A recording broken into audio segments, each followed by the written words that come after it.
তার সঙ্গে আলোচনা হচ্ছে ডক্টর ইউনূস স্যারের। তো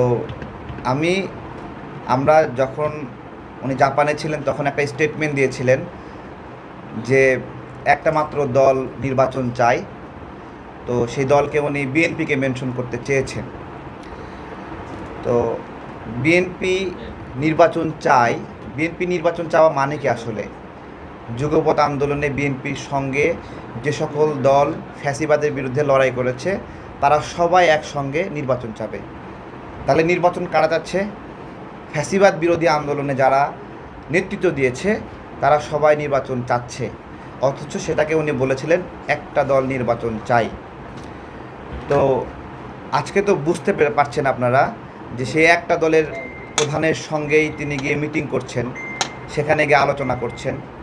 এই আলোচনার দ্বারা আবার প্রমাণিত হচ্ছে যে কিছু কিছু ক্ষেত্রে প্রধান দলের সাথে আলোচনা করলেই বাকি দলগুলোর সাথে আলোচনা হয়ে যায়। তো গতকালকে প্রধান উপদেষ্টা যে বক্তব্যটি আমাদের সামনে কোড হয়েছে, উনি গণভোট বিষয়ে অনাস্থা জ্ঞাপন করেছেন বা গণভোট পছন্দ করেন না বা ভোট পছন্দ করেন না, এবং ওনার মতামতে এসেছে যে বাংলাদেশের নাগরিকরা বোঝে না। হ্যাঁ, আর একটা অসম্মানজনক কথা বলেছেন যে বাংলাদেশের জনগণ টাকা দিয়ে ভোট বেচে।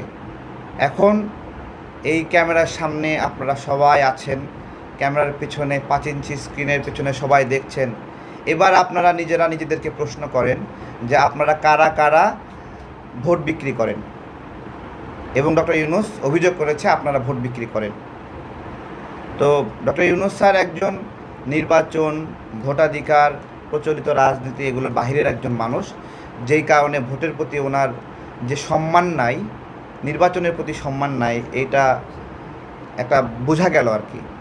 এবং আরেকটা বিষয় বোঝা গেল যে সামনেও উনি ভোট জিনিসটাতে আসবেন না, আসার মতো সেই আত্মবিশ্বাসও ওনার নাই।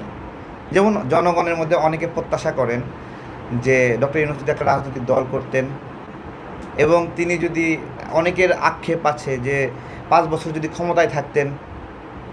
আমি বলি উনি মানসিকভাবে সেই ধরনের ফিটনেসই রাখেন না, এবং একটা সুযোগের অপেক্ষায় ছিলেন। বাংলাদেশে কোনো একটা দুর্যোগ ঘটা আসলে উনি এসে দায়িত্ব নেবেন, এক চান্সের অপেক্ষা ছিলেন। সেটা আবারও প্রমাণিত হলো গতকালকের বক্তব্যে যে বাংলাদেশের মানুষ ভোট বিক্রি করে।